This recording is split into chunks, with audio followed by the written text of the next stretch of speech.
At the July 13th Lansing City Council meeting, the council voted 7-1 to put a 6-month moratorium on issuing building permits or processing zoning amendments for data centers in the city. This will give them time to work out ordinance changes to specifically regulate these projects. They denied a trash claim appeal and began the process to restructure the city boards and commissions to allow seats for the upcoming 5th Ward as ordered by the Charter Commission.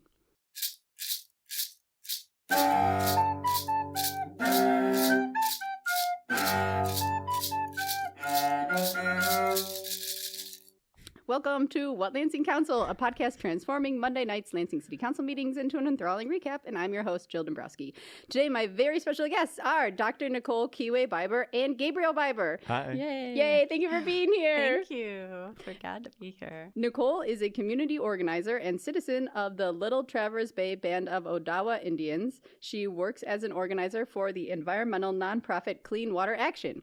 Gabriel works as the executive director of Fenner Nature Conservancy, is the vice chairperson for Ingham County's Farmland and Open Space Preservation Advisory Board, among other things that they do, which are too numerous to list. So, amazing community power couple. I can't believe you're here with me today. Hey. We can do it. Thank you so much for being on the podcast. And for a little more introduction for our listeners, how would you describe Lansing in your own words? Wonderful people, not too fancy or trying too hard because of the wonderful people, a lot of potential, and very importantly, right there by the Grand River. Yeah. Yeah, I double that. Nothing to add to that one. Very grassroots. Got it. Yes. Amazing. What do you like about Lansing? What's your favorite things about it? Oh, I like how there's like a lot of like regulars around with in all different aspects. Gabriel and I actually met at a gardeners potluck, and that's just continued apace. A lot of gardening happening here.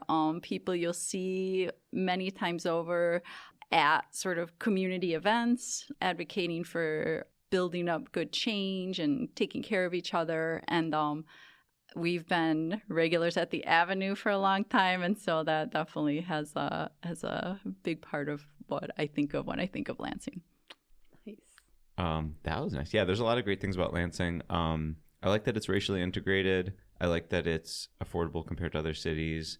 I think about a lot of people that come to Lansing from kind of like outlying rural areas, and it's like the most urban thing they've ever seen, and it's perfect for that. And then I also think about people that come to Lansing from more urban areas, and it's like just nice and rural for them. So it seems to be like all things to all people in that way. Yeah, real Goldilocks right in the middle. Yes. Oh, our Lansing. And what would you hope to see change in Lansing? Oh, there's a whole lot of heat island happening, which is very unfortunate. The changes to Michigan Avenue I thought were pretty devastating because it was pretty much opposite of what people were envisioning. And, you know, all this time was taken to say, like, what do you want to see it like? And everyone was mentioning green space. Even I saw like fruit trees, all these things. And then for it to just be hotter than ever, I think is a real disservice in just all of the different ways. So I think that the opportunity to have the capital city be a model of what it means to actually have wildlife and kind of green infrastructure presence in an urban area, have that be a model for the rest of Michigan, I think would be a really important change. Yeah. Let's see.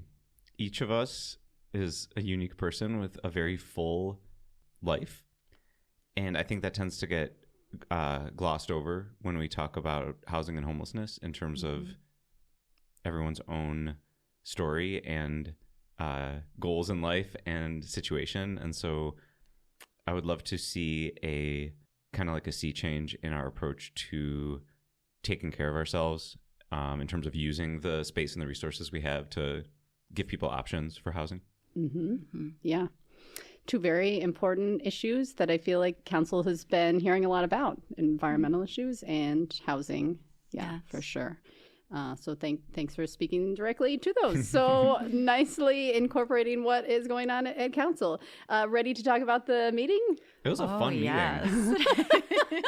That's a good one. It was dense. It was. Compact. Yeah. There wasn't too much, I feel like it was pretty focused. Yeah, which is it nice. was. It was. Yeah. So we're talking about the July 13th Lansing City Council meetings, all council members present for the meetings. And to start off, we have the Committee of the Whole, and our council members are Ryan Cost, representing the 1st Ward, Dayanara Navarez Martinez of the 2nd Ward, Adam Hussein of the 3rd Ward, Peter Spatafor, Council President of the 4th Ward, and our at-large members are Tamara Carter, Jeremy Garza, Clara Martinez, and Council Vice President Trini Pelivanoglu. Also, we have Greg Venker, the City Attorney, and Sherry Boak, the Recording Secretary, and Mark Lawrence on the Mayor's behalf. He's the Mayor's Chief of Staff. At the Committee of the Whole, we only have one public comment, and this is somebody saying, hey, do a better job of informing the public when you change the time of the meeting. This was at 5:30, and then all of a sudden it was at 6:30, and I'm just waiting around. No one is letting me in. Yeah. No thanks. That's when I came in, and I was glad I didn't come in at 5:30. It can also be difficult to find it online. I spent like a few times finding dead links that were like City TV is off the air before I finally like found the right one that actually showed the live feed. So access to the meetings continues to be a challenge. Yeah, agreed. I always check the day of, I check the agenda, and that's my like go-to because I've been burned as well. Yes. Yeah, and we've heard people comment in the past too, whether it's when is public comment held, what is the format for that, how accessible is that, and there's trade-offs, right? Like giving people more time, but I'm glad people are still continuing to bring that up. Yeah, definitely. After that comment, there was kind of a pedantic discussion led by Attorney Venker about restructuring the city boards and commissions, but not all of the city boards and commissions. I was hoping that they would say like why those ones and not the other ones. So they are changing the structure so there are 5 ward-based seats instead of the 4 currently, because with the charter commission, they're like, we're going to have 5 wards. And Council Member Dr. Navarez Martinez asks, why are there only 3 at-large seats going onto those boards instead of the 4 at-large that will remain at council? And Attorney Venker is like, that's what the charter decided. So we're going to have 9 council seats, 5 ward-based, and 4 at-large. And then all the boards and commissions, well, these ones or whatever, will have 5 ward-based and 3 at-large seats. Right. And that's going to go into effect in 2029. And the clerk's office has ownership of rewarding redividing up the city. Wow. So that will be interesting. Yeah, especially since BWL was one of the ones affected. A lot of people's ears perk up and eyes open a little closer up to look at that when BWL is part of any discussion. So interesting. Yeah. And Councilmember Hussein actually caught an error in the language, so it didn't say specifically for the BWL board change how many at-large seats there would be, and there should be 3, so they figured that out. Yes, but and that seems innocuous, but Hussein is a great close reader, and we probably all need to be triple reading anything related to the city and BWL. I know, yeah. Even if it seems superficial, let's still call them out. No, agreed. For me, I don't even know what to look for is like the thing. Yeah. So I don't know. The council has their new legislative analyst, so one person. So hopefully that person will, help them out with the readings and all that. Yeah, I looked back when he waved. He looked young and energetic, so maybe he'll be able to focus on that all that close reading. Yeah, for sure. And so then for the regular meeting, we have Mayor Andy Shore and Clerk Chris Swope join in at the dais. So the sweetest moment I thought of the meeting was the swearing in of Shankia Brown to the Human Relations and Community Services Advisory Board. And she had some relatives or friends join her up at the front of the room. Yes. And then Clerk Swope is like, raise your hand and do the swearing, like repeat after me. And one of the relatives like joined in. Yes. Yeah. I don't know if it was their mom, but mom or auntie energy, maybe. It was really very sweet, and it gave everyone a nice shared smile. Yeah, definitely. Yeah. I appreciate people that, whether they are volunteering their time or city staff or elected, we're all people, And it's nice to just notice that humanity. Yes, definitely. So that was really great. And then Clerk Swope is saying that the ballots have gone out for the August election, the absentee ballots. And if you didn't receive your absentee ballot and think that you should have, please contact my office. And you can put your completed ballots in a City of Lansing Dropbox if you live within the City of Lansing. But if you don't, you need to find like your right one. They didn't say what they were doing with those ones that they did get, but I'm hoping that they're just putting them in the mail because they're all postage paid. So he did say you can put it through the USPS as well. Okay, so they'll ostensibly like make it to the clerk they need to. The right place to be counted. But make sure you're doing the right ones, everyone. Yeah. Or vote in person or vote early. There's early voting as well. Yeah. I like to vote day of just because, I don't know, I guess I'm a little feisty. I'm like, oh, I dare you to try and stop me. No. And just to see what the vibe is. See what the vibe is. And it's, it's fun. And, I like to see who else, like, for whatever reason, chooses that option. Yeah. Yeah. Yeah. Mm-hmm. Test the machines, test the people, test the system. For sure, yeah. Do you like to vote in person, or what's your preferred method? I prefer that, although I do appreciate the options. And if I understand one of the later commenters correctly, the clerk will verify for you if your absentee ballot has been received. So if you're like, did I put it in the wrong box? Yeah. You should be able to find out. Yeah. You get an email to your email on file. So that is always nice to get that. Yeah, that's great. Yeah, the more backup we have of like, this is totally legit, the better. But you should probably double check your polling location because they change frequently. They do, yes. Yeah. As things get consolidated, and I know like schools don't want to be polling places anymore, so it's harder for them to find like big spots that are open to the public and easily accessible in all the different areas. Anyways, then the mayor is talking, and he says we now have 15-minute free parking on all city parking streets. So you're welcome. I did this. The mayor says a lot of things. Yes. He also says we will be opening cooling centers for Code Red events when it is extremely hot, although last year only 3 people used the cooling centers, so hopefully more people will use them. And he also wishes his son a very happy 22nd birthday.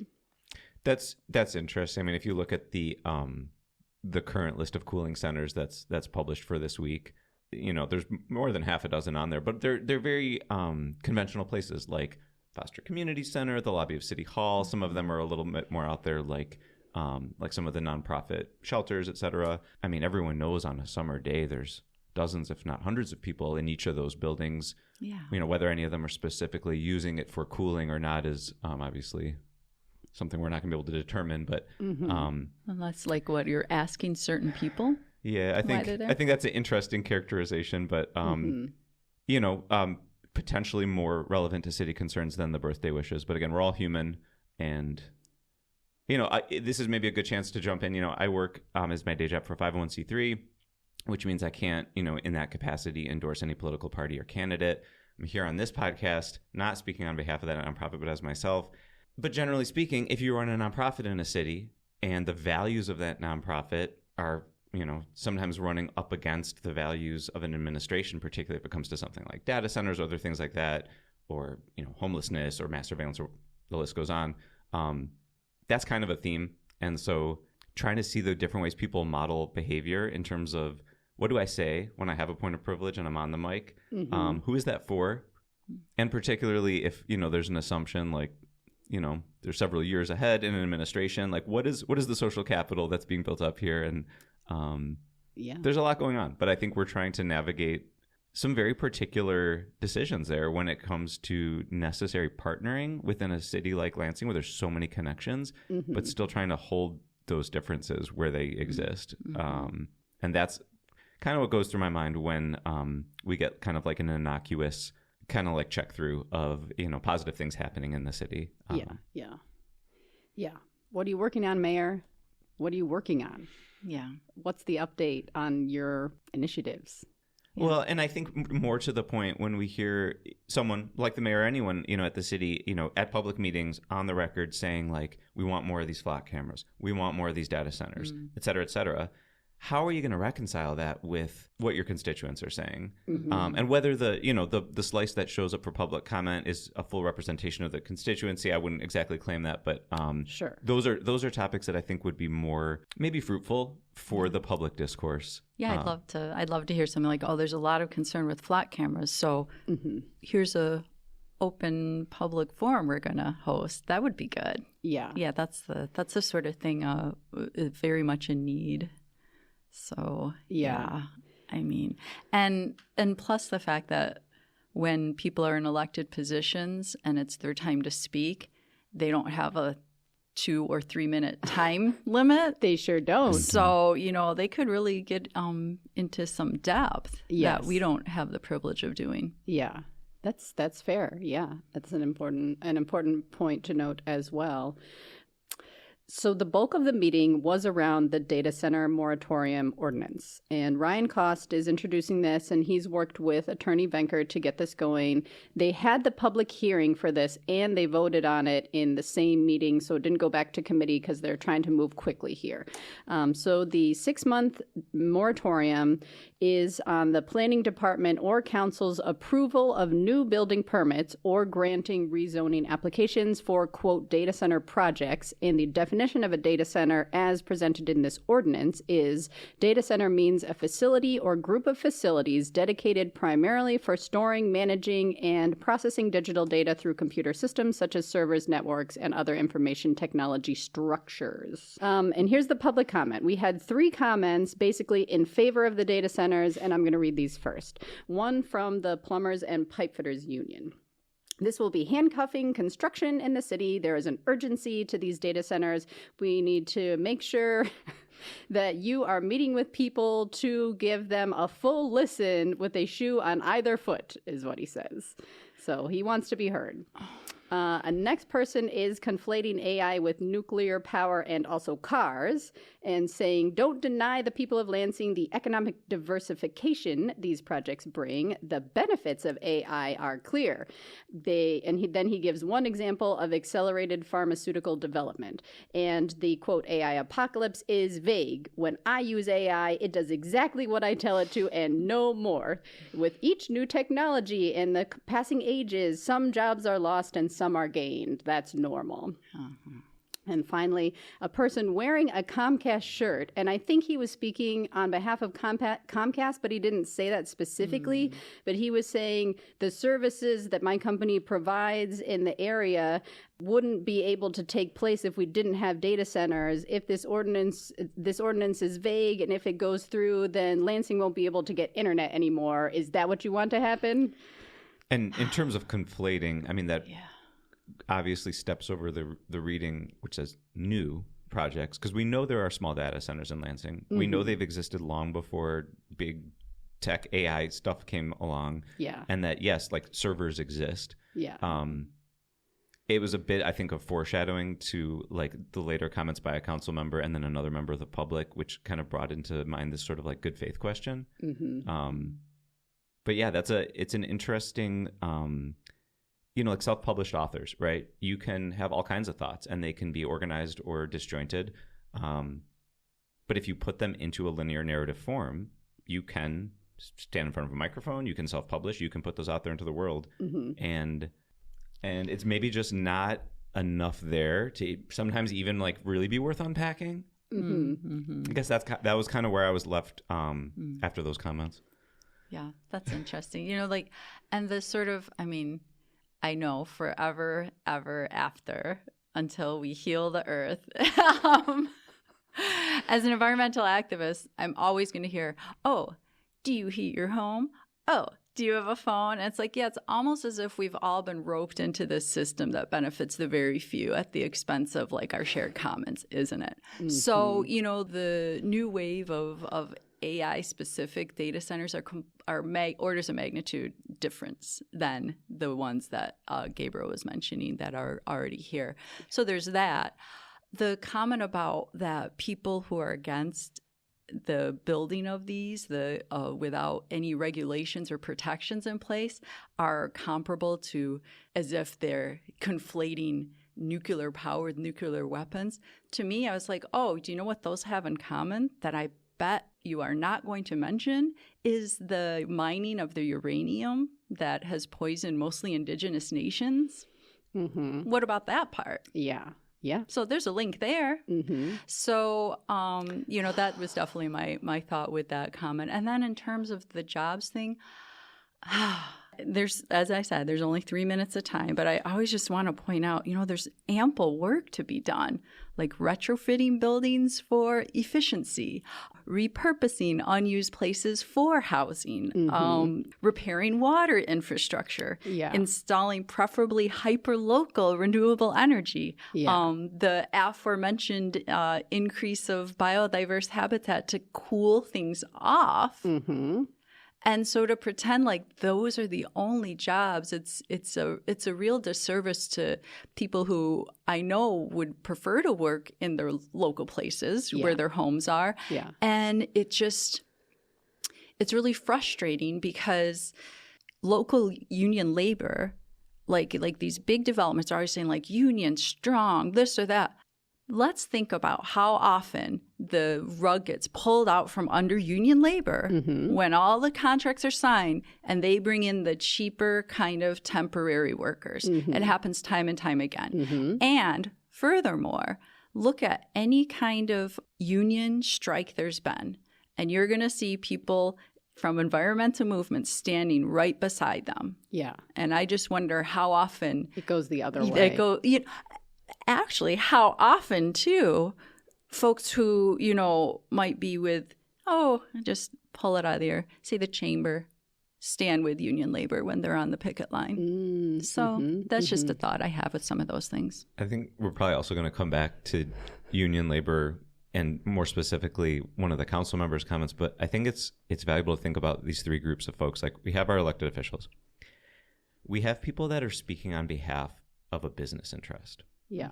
And then we have, and let's take it in good faith, ostensibly members of the general public just speaking on their own. Yeah. So we'll come to the council members and back to the union stuff, I think, in a minute when you get there in your rundown, Jill. But if you're showing up representing a company, like you're going to represent that company's party line. I mean, that's it, right? So like, great, easy peasy. Yeah.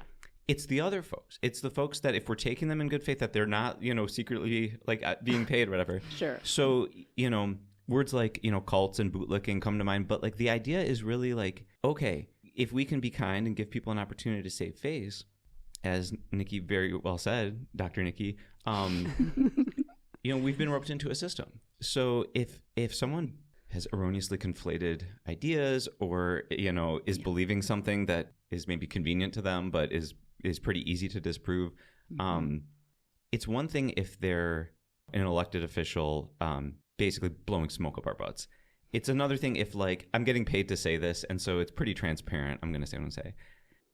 And so that's where I think separating those out from the folks that are really just speaking their minds as folks from the public. And it is interesting seeing in some cases, many people show up to make public comment, and in other cases, very few. And I think here what we saw is what happens a lot of times at council meetings.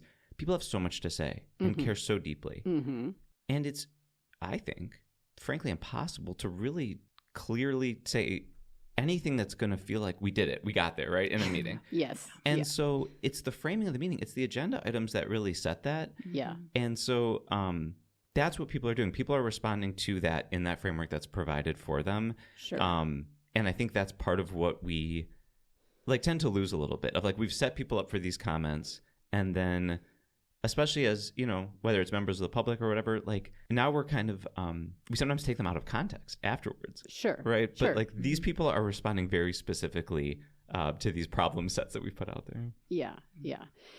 Yeah. And, council just sits there and sometimes they're not even paying attention. Like I get so mad when people are talking and I'm looking up at the council members and, you can't see this in the video, but it's like half of them are just on their laptop or their phone. It's this is your job.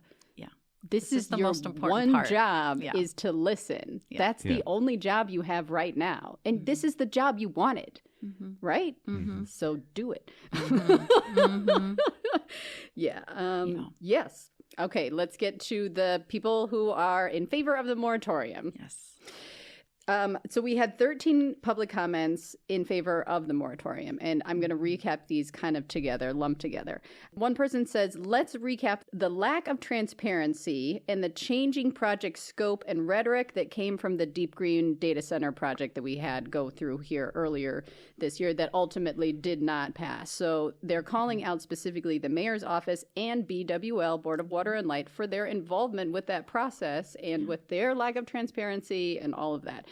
Someone says Lansing is not merely an economic market to be exploited. It is a home to us, and the economy should serve us, not gobble up our valuable resources. Yes. Data centers are driving up utility prices, and this is not a great way to attract people to our city. Seeing data center projects across the state and country, the projects are going quickly to avoid regulations and oversight. And with these projects, we have seen clear negative effects on the surrounding people and environment and broken promises. Their current federal class action suits because of noise generation from Michigan residents in Dowagic and Mount Pleasant around data centers already. So that's something happening. Governor Whitmer was seen posing with OpenAI ChatGPT CEO Sam Altman. Very sad to see this. Altman conflates teaching an AI with teaching a human. This commenter was working with MSU and found this pretty offensive. People are not just inputs and outputs. And this commenter has seen a drastic reduction in critical thinking skills and reading skills from her students in recent years, partially because of the rise of these AI tools. AI is serving the billionaires and not the people. The AI tools are basically plagiarism machines, and it is a bubble that will burst. Then the government contracts will swoop in to bail out the industry, and we'll all be paying for these tools to be used as mass surveillance of the populace. No, thank you. The regulations Lansing passes should include noise regulation, environmental and wildlife impact studies, community benefit agreements, and community input. Do you want to live next to a data center, city officials? What do you want our city to be like? The climate is changing. We are in the midst of massive droughts, heat waves, and global extinction. Our Great Lakes hold 20% of the available fresh water in the entire world. We need to protect this insanely valuable asset. We are the capital city. Please craft such things as tighter ordinance to make sure that no data centers can be built here. Let's look at our City of Lansing Sustainability Plan and the Comprehensive Design Plan that we already have. A lot of this work has already been done in these two plans that you put together, City. Yes. These plans do not recommend shoving more pollution into residential areas. Someone says, I'm feeling very afraid, and I am admittedly motivated by fear. What will it be like for a child to grow up living next door to a data center? Passing this moratorium is the lowest bar. We need water to drink, soil to grow food, and peaceful surroundings for mental health. If your business model depends on sacrificing people's health and polluting the water, we do not want it here. This last person says, and this person was at a previous meeting saying this as well. So this person is saying, I have a breathing disability. I would like some additional time. And can I have that? And President Spatafor is like, no, you may have 3 minutes. And he's like, I will be filing a violation with the Americans with Disabilities Act. Good. I like that. And this person is saying that in the 50s, they were spraying DDT insecticide everywhere and talking about how it was going to be the greatest new technology ever. And I watched all the hawks in my neighborhood die. And I was a child running through mists of DDT. And like this, and so like similar to that technology, like the AI technology. And he's saying people have made their views very clear. This is not the economic growth that we need. And that really hits it on the head. I think like it's the false dichotomies that get everyone so frustrated. Yes. Like that try to pit it as like, well, you're either in a race to the bottom for deregulation and pollution, or you're like a tree hugging sap. Yeah. I think we all fall somewhere in between. And yet, here's these two lanes that like become available to us. Right. But just a reasonable conversation of course, every community in Michigan is resisting data centers. Yeah. And likely, as much as we hate it, some are going to keep poking through. But where and how they poke through is absolutely worth committees thinking about, right? Rather than, like some spurious comment like we're going to like need to abandon all regulation or like ban everything, right? Like those are truly not in good faith. And so I think that it's the how. It's the how can we find actually proactively creating a world we want to live in together rather than just camping out on two extremes of a pro and con on each binary issue that comes up. Yeah. It's so with the data centers, I'm hoping this is all just in time with people really paying attention to like what we can do to protect our health, our waters, wildlife, all of the things people bring up at all of these different meetings, right? Communities across Michigan, across the United States. Because the thing is, this is after decades of deregulating, basically removing protections that were put in place when it was like, we're running through poison, mists of poison, like that commentator said, that commenter said. Yeah. Or like, the river's on fire, right? Again. So, again. So it's like, so then you have Clean Water Act, right? Yeah. And you have like Endangered Species Act, all those things that happened.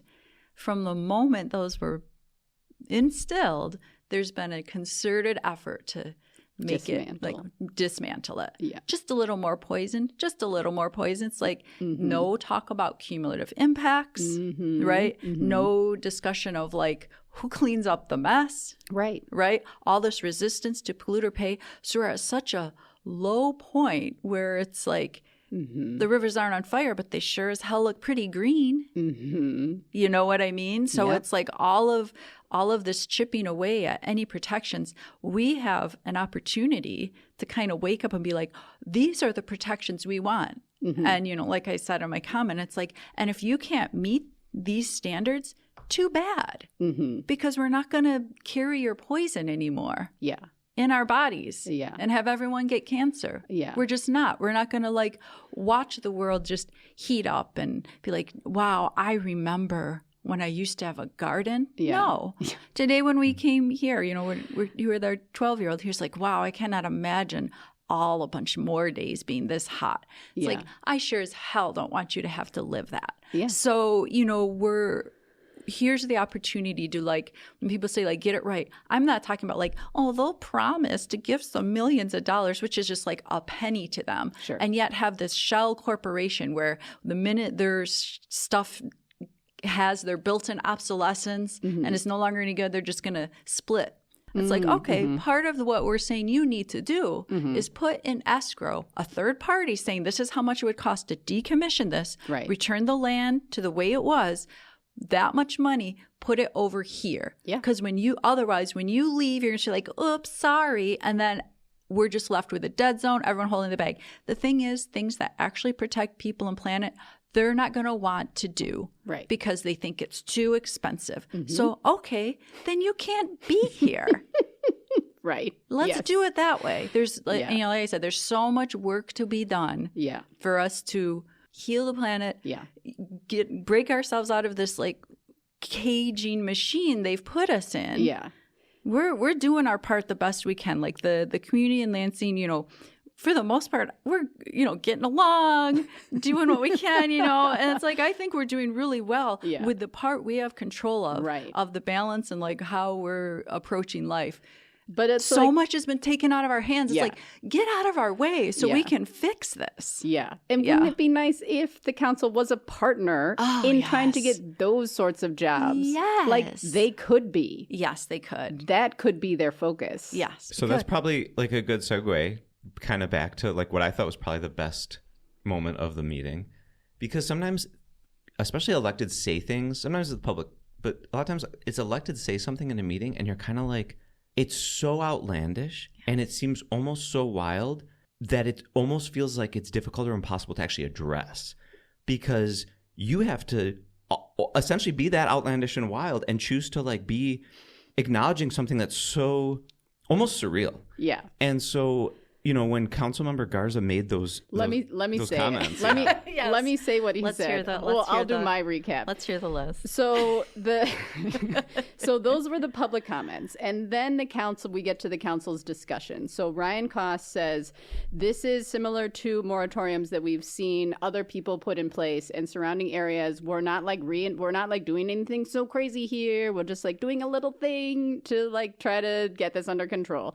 Like I'm making everyone happy. Why isn't everyone happy?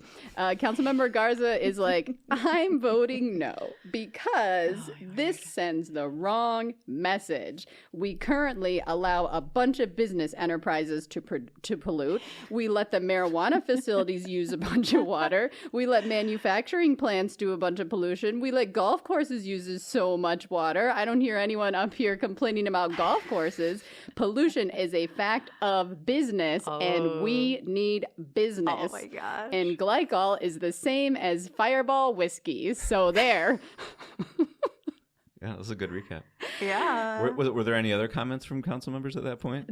Navarez Martinez, and I think I think this is the order in which they went. So Council Dr. Navarez Martinez, she just did not address that. She was like, I'm working on the rezoning. Like, here's the work I've been doing. I'm looking at all these different resources, and she lists them to work on the regulatory ordinances for best practices. There are provisions we are putting in for noise, for environmental impact assessment, for community benefit agreements. I don't think she said escrow, but No.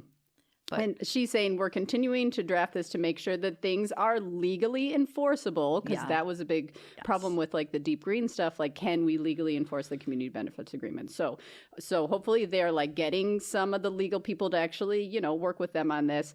There's no definition in our code currently for what a data center is. So we've got to change like a bunch of stuff. So we're trying Peli Vonoglu is Council Vice President Peli Vonoglu is saying during this whole discussion that she did a lot of work trying to understand the science, the policy, the impacts of the Deep Green project specifically. And in part of that, she again is talking about the legality of it all. And she's saying we can't stop these data centers from coming. The city could be sued if we say no data centers. So we have to allow some data centers. But she, quote, prefers not to build the plane while flying it. So she wants to listen to everybody. Councilmember Hussein is like, I want to reflect back on the Deep Green project. This was the biggest stretch of robust communication with the public I have ever seen. He's been on council for a while. And he's like, Deep Green did hold meetings. Like, they were trying, and that was incredible to see. He's never seen a project that was so universally opposed by all groups of races and backgrounds and ages and economic status. But he said something that did bother him during this discussion, that there were some people in support and some people were not, and relationships were strained. He's an extremely diplomatic person. Yes. And that trust was damaged, and we need to focus on rebuilding these relationships and not let this divide us. All right. And as diplomatic as Councilmember Hussein is, he was clear in that statement that there was a resounding no from the community on that issue. He was. And, some of these council members are still talking about like the specifics of Deep Green and how that really did expose some bad acts on the part of the city and BWL appropriately. Yeah. And, you have some council members saying, I'm a professional planner, I'm into policy. This is how we need to proceed. This makes sense in terms of, figuring out legitimate policies, kicking the can down the road in a good way in order to, gather ourselves. And I think, that's like the inspiration, the alignment, and the orientation those people are bringing to that. Like I was raised in a household in suburban Detroit where when the Free Press and Detroit news workers went on strike, we did not buy a paper for years. We weren't scabs. We wouldn't cross the line. 100%. As I got older and I tried to think about how, collective bargaining and unions relate to police unions and other things, it gets a little more complicated. Ultimately, this vision painted of like, our union brothers and sisters and non-binary people are our neighbors and friends, and we want them to have good jobs and good lives, is different than a special interest that wants, blanket throw things out. And so it was really interesting. We always love when the council members speak because they show us exactly who they are. It was really interesting and not surprising to see those alignments reinforced. Yeah. Yeah. I just... every council member speak. Like, I get nervous when we don't hear from half of council, you know, like what's going through Spatafor's mind? Like, what's Carter thinking? Those were all substantive comments, which was great. Yeah. Yes. Yeah. I appreciated, is it Vice President for Council? Yeah. Trini's comments. Basically was like willing to say like it was an eye opener for her. Yeah. You know, that's important for people to just like, you know, minds can kind be of changed. own up to. Yeah, it was very good. And you know, I think in one nuance I like to kind of uplift is you can't, you're not allowed to say like this kind of thing, it cannot be here. However, you can instill the kind of ordinances, standards, et cetera, that's going to make it really difficult for them to do it. You know, they'll have the choice. Yeah. You know what I mean? Yeah. But it's like if their business model depends on like, oh, well, yeah, we're gonna add more poison and we're gonna need to build another power plant. That's like, no, I guess that's not a fit here then, is it? Which, if I may, I mean, I think that's why it's so hard sometimes when comments like Councilmember Garza's are made to try to say, how do we weave that thread back into something that's a piece of the whole? And in the second part of public comment, one of the commenters did that, and I really thought it encapsulated for me like what that experience is of speaking at council. Yeah. I don't want to step on the toes of your recap. Yeah. But just to dwell here for a moment, that idea of, you know, someone saying something, and is there even a way to immediately process how to respond to that, to call a comment what it is, even if you don't feel like you've got a full rejoinder, right? Yeah. But to just say, this is what just went on there. Yeah. And calling that out, I think, is part of what happens here. Yes. The council members speak, and then sometimes it just goes onto the record. Yeah. But sometimes there's an opportunity to respond, and sometimes that's done really deftly. Yeah. Yeah. Okay. I'll talk about it. So they do the vote, and it is 7-1. The moratorium passes. Councilmember Garza of the Plumbers and Pipefitters Union is the one who votes against, as he said that he would. So afterwards, there is a comment directed specifically towards Councilmember Garza, and this person says, if you are looking for someone to say they don't like how much water the golf courses use, hello, I'm here. But we didn't just go through a whole project about a golf course. We went through a whole project about a data center. Yeah. So that's why we're talking about data centers. Wasn't on the agenda.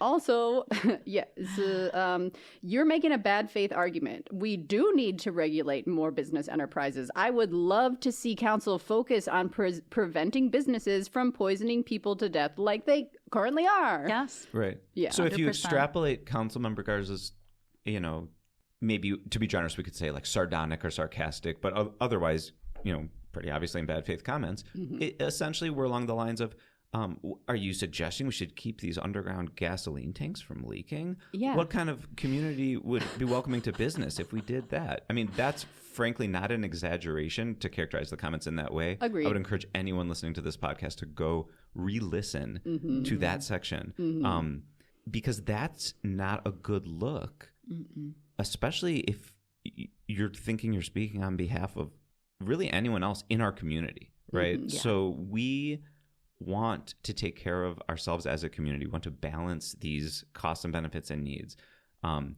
Pretending to stake out an extreme case to try to like expose it as malarkey, and then thus exposing yourself as really wantonly just disconnected from community needs is like really something to pay attention to. Yeah. Ward residents need to pay attention to that. Yeah. He's at large now, but he was Ward 2, yeah. And so even better, I know. All City Lansing residents, you know, are represented or not by those at-large members. To me, I wasn't surprised by those comments, but it did seem like I don't know if that was his words. You know what I mean? Like, I feel like that was like kind of fed to him, and he was like, okay, that's what And if I may, like, I think this is like the horse that I would just keep flogging if I had to choose a really bad metaphor. It's like it's such a bad one. Poor horse. Right, poor horse. Like, are we going to make glue next? It just keeps getting worse and worse. So what are we doing together? Are we in good faith talking about the world we want to live in? Or are we retreating to caricatures of, you know, diametrically opposed views? And who's responsible for modeling good behavior in that discourse? Those are the things that I think when we talk about city council and public comment and the public space. Doesn't matter what the specific topic matter is. Yeah. It's, are we really engaging to work together to make a better world, or are we kind of doing like pot shots and gotchas? Absolutely. And for folks that are maybe less informed or have been looped in and are just roped in and are just like, that's what I've been given. But I think we need to hold our electeds to a higher standard. Yeah. Agreed. Yeah. The kind of like, it's so predictable and like probably in a way purposefully exhausting to just know you're going to be faced with gotchas and whataboutisms. Mm-hmm. It's like, can we actually talk about what these supposedly permissible levels of poison in our waters actually mean? Can we talk about what it will take to make polluters pay for what they've done? Can we talk about, all these other matters? Yeah. And it's just like to basically be like, it's basically they're saying like trying to shut people up. Yes. Yeah. Yeah. So it's really, I agree with Gabriel wholeheartedly. It's a really bad look, particularly for someone who opted to be in public service. Yeah. Yep. Agreed. Next, there was a trash claim appeal. A person, and this person did have a comment virtually, and this person said that they bought a house in Lansing. They had a contractor do some work to rip out the carpet, and then the carpet was just like stored on the porch in plastic bags for a while. Some neighbor probably complained about this to the city, and the city did see the trash bags, give this person notice at that house, like they didn't have the right address, and then removed the trash bags from the porch and fined this person $550. And this person is like, I don't want to pay that, but they were like, too bad, you are. Yeah. Then there was one end of the meeting comment that I'd like to review, and this person says the mayor loves to promote positive events happening in Lansing, and I've got one that I would like to add. A solar array was installed in a home on Michigan Avenue, and the home was donated by Sparrow. The land bank helped with the construction, and it's a home for adults with autism, and an interfaith council raised over $20,000 to purchase a solar array that will completely power this home. Wow. So cool stuff is happening in Lansing. People are working towards sustainable communities. Like work is happening. Yeah. And that was the same commenter who earlier in the meeting brought out physical copies of 2 of those previously adopted plans from the city of Lansing, which, I mean, if anything, value those voices, value that time that was put into those things. Right. And don't, wait for a member of the public to have to come along and remind you that these are the documented voices of the community and the plans that are in place. Wow, people bringing up things like that. I'd like someone like that to be mayor. And that Michigan Interfaith Power and Light group that was just one of the partners on that project has done many other projects in the community. But yeah, so many amazing things can happen and are happening in the city. Yeah. So good to remember. For sure. Definitely. Lots of good work to be done. Yeah. And I'm going to give my award for best dressed to the commenter who called out her own outfit, which I like it when people do that. They're proud of what they're wearing. And she was wearing a black T-shirt, and it said, "All my homies hate billionaires." And I looked it up online. It's by Philadelphia-based artist named Heavy Slime. And she had on some hot pink and black zebra striped shorts. Yes. Awesome. And braids. And braids. Yeah. Yeah. She's great. Yeah. That was the meeting. Yeah. The medium is the message sometimes. Yeah. Yes. Any other final comments? I wish I'd stayed to the very, very end. I think that previous meetings when it was super hot and we were there till midnight kind of made me like, okay, I better go.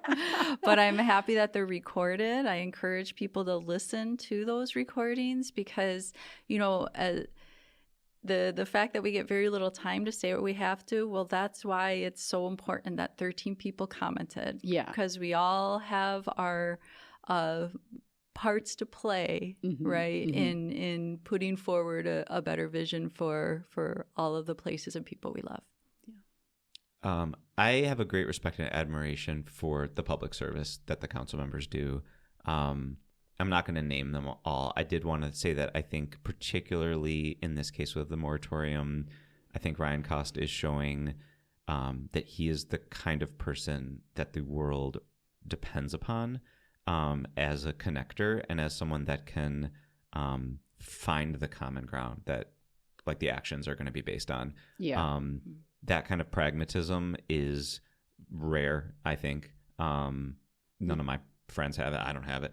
So I really appreciate being able to have trust in public officials and know that, you know, some of the details we may not, you know, like really have the same alignment on. Yeah. But that there's a true respect for that people care about this, that it's going to affect lives, and really like in good faith addressing that.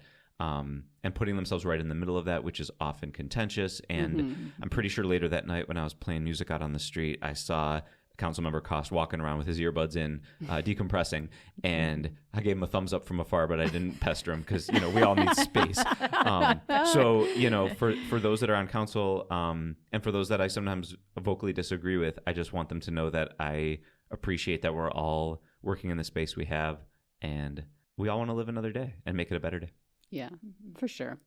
Yes, thank you. Yay. Thank you so much for being here on the podcast. Thank you for doing the podcast. Really appreciate this. Is the most illustrious club I feel like I'm a part of now. Guests on Jill's podcast at Lansing Council. It is a fun club and growing. The next meeting will be in 2 weeks on July 27th, and our podcast guests will be Erica and Michael Lynn Jr. Ooh. Awesome. So excited to have them in the club. Famous podcasters. They are. And if you are a podcast listener, you can, of course, check out my Patreon page for the bingo and more gossip around each meeting. And you can pay me $5 a month, which I really appreciate. Thank you so much for those who are doing that. Would you like to give any shout outs for like events or things happening? Yeah, Poetry in the City is coming up. That is the longest running free and open poetry event at a state capitol in the nation. Whoa. And that is put on by Rena Risper and New Citizens Press. It's coming up Thursday. Nice. Always third Thursday in July. Cool. Great. Very cool. Nice. Thanks for the reminder. I'll be there. Poetry in the City. Amazing. Anything from you?